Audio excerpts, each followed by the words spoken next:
सो IPO का मतलब होता है जब भी कोई कंपनी शेयर मार्केट में लिस्ट होती है तो उसे हम आईपीओ कहते हैं, ठीक है। अब आईपीओ का फुल फॉर्म होता है इनिशियल पब्लिक ऑफर, ठीक है। यानी कि कोई भी कंपनी आईपीओ के ज़रिए कुछ फंड्स रेज़ करने के लिए आती है शेयर मार्केट के अंदर में, ठीक है। अब शेयर मार्केट में आईपीओ लाना एक कंपनी के लिए क्यों ज़रूरी है और क्यों लाती है, उसके पीछे रीज़न है कि जब भी कोई कंपनी बैंक से अगर वो पैसा लेगी तो क्या होगा, उसे इंटरेस्ट देना पड़ेगा, ठीक है। उसको इंटरेस्ट से पैसा उठाना पड़ेगा सारा का सारा। लेकिन शेयर मार्केट में क्या होता है, वो आईपीओ के ज़रिए में जितना चाहे उतना पैसा उठा सकती है अपने कंपनी के वैल्यूशन पे, ठीक है। कंपनी के वैल्यूशन पे वो पैसा रेज़ कर सकती है, वो भी विदाउट इंटरेस्ट के, ठीक है।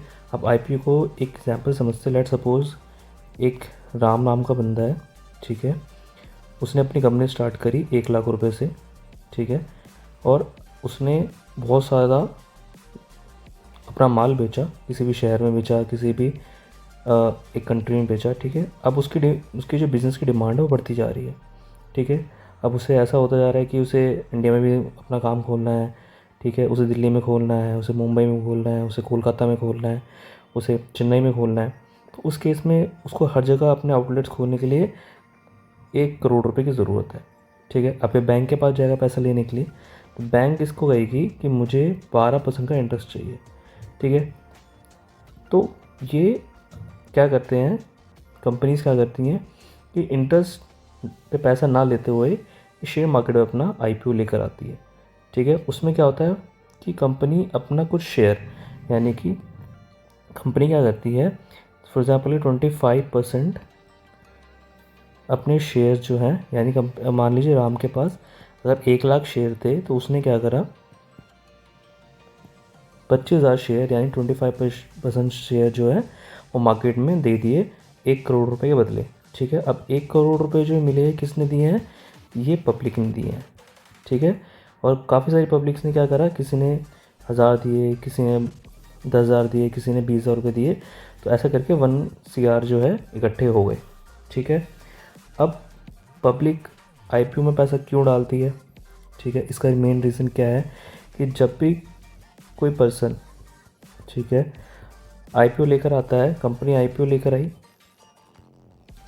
ठीक है, कंपनी आईपीओ लेकर आई, तो कंपनी ने जो इनको शेयर्स दिए, फॉर एग्जांपल के 100 रुपये का शेयर दिया, तो जब इस शेयर का प्राइस 200 होगा तो इन लोगों को बेनिफिट होगा, क्यों कि उन्होंने 100 पे खरीदा था और इनको अब 200 रुपये में वो बेच सकते हैं, यानी 100 रुपये का उनको मुनाफा होगा। दूसरा कंपनी क्या करती है, इस केस में इनको डिविडेंड देती है, बोनस देती है, ठीक है। जो भी कंपनी कुछ प्रॉफिट कमाती है, मान लीजिए कंपनी ने फर्स्ट ईयर में 1 लाख रुपये कमाए, तो कंपनी क्या करती है, उसमें से 20,000 रुपये इन लोगों में बांट देती है। तो इसके थ्रू क्या होता है, ये अपना जब पैसा पुट करते हैं कंपनी के अंदर में, ठीक है, कंपनी में पैसा लगाते हैं ये लोग आईपीओ के ज़रिए में, ठीक है।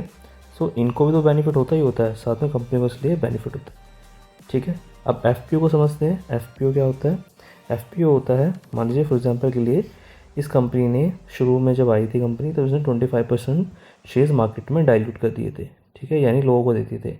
अब कंपनी को अमेरिका में अपना काम खोलना है फॉर एग्जांपल के लिए, ठीक है, फ्रांस में काम खोलना। अब कंपनी को क्या चाहिए, 5 करोड़ रुपए चाहिए। अब तो कंपनी क्या करेगी, अपना फिर से 25% जो शेयर है वो इनको दे देगी, यानी कंपनी का पहले 75% बचा था, अब उसके पास 50% बचा है शेयर्स, और 5 करोड़ रुपए इन लोगों से दोबारा लेगी, इनको दोबारा ऑफर करेगी, ठीक है।